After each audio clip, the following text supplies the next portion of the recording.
You ask Tiger to solve. This deals with linear equations with one unknown. The final result is y equals 27. Let's solve it step by step. Move the negative sign from the denominator to the numerator. Swap sides.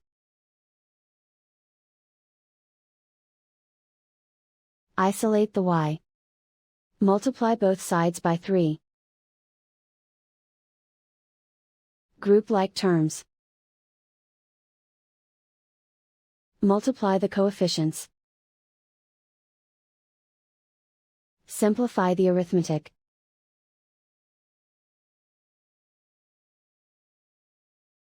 Convert the y into a positive number. Multiply both sides by -1. Remove the ones. Simplify the arithmetic. And so the final result is y equals 27.